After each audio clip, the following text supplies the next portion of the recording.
soprattutto il fatto di prendere atto, e lo faremo nostra, di tutto quello che questa sera praticamente è stato detto e fatto da parte delle istituzioni. Io penso che bisogna essere non solo leali con noi stessi e con gli altri, ma ho raccontato in modo particolare ciò che sta avvenendo e la posizione che noi stiamo cercando un attimino di assumere e di maturare, tenendo conto che noi abbiamo già chiesto, per favore, scusate un attimo, locale, dite di essere contrari per non perdere il voto elettorale. Scusate, io non vorrei. Io sono rimasto sangue freddo a tutti e chiedo anche a Salvatore Capone di concludere il suo intervento perché il suo tempo è terminato. Chiedo scusa, Marco, per favore. Chiudo, anche perché i temi della pianificazione, mi riferisco soprattutto all'architetto Mininardi. Io sono stato, so che cosa significa il piano territoriale di coordinamento e il Salento definito parco, no?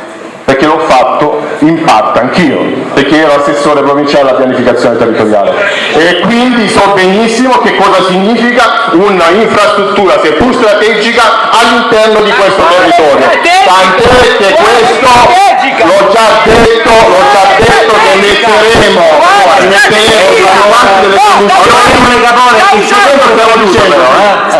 stiamo dicendo le stesse cose, noi cercheremo di fare di tutto che quest'opera non si realizzi qui a Ma perché votate a favore? Perché votate a favore? Però votate a favore! Come parli? Qual è la strategia? Grazie a Salvatore Capone.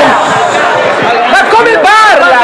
Scusate un attimo, non ascoltate. Ma come parla? Quale strategia è? Scusa un attimo, allora, questa è strategico! Per chi? Poi dirai la tua opinione, questa è un'assemblea pubblica organizzata da una commissione consiliare che è un organismo eletto democraticamente. Noi dobbiamo rispettare le regole della democrazia. La democrazia del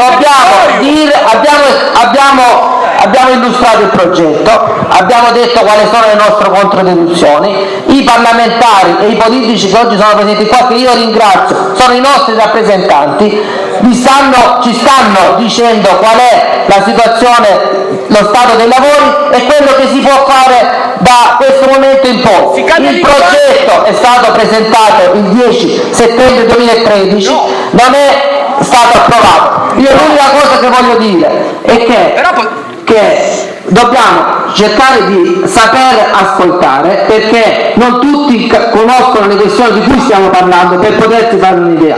Poi su alcuni aspetti uno la pensa in una maniera, uno la pensa in un'altra, è una cosa legittima e democratica. Noi stiamo contrastando questo progetto che ci hanno presentato per tutta una serie di ragioni. Se dobbiamo ragionare sulla strategicità o meno di un'opera a livello geopolitico, faremo un altro convegno, se siete d'accordo, e lo faremo pure qua. Si parla un altro linguaggio! Si parla un altro linguaggio, non si parla di strategia! Allora, poi faremo un altro convegno e parleremo della strategicità. Non vorrei che si confondessero i due campi.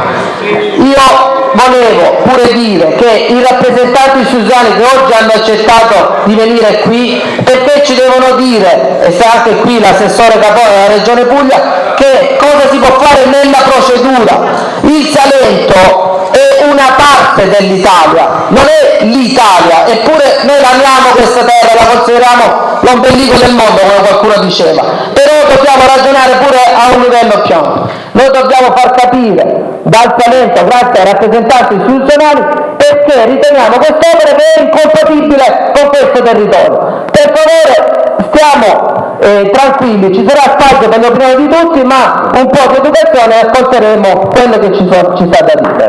Grazie ancora al sindaco Potì. Ripeto,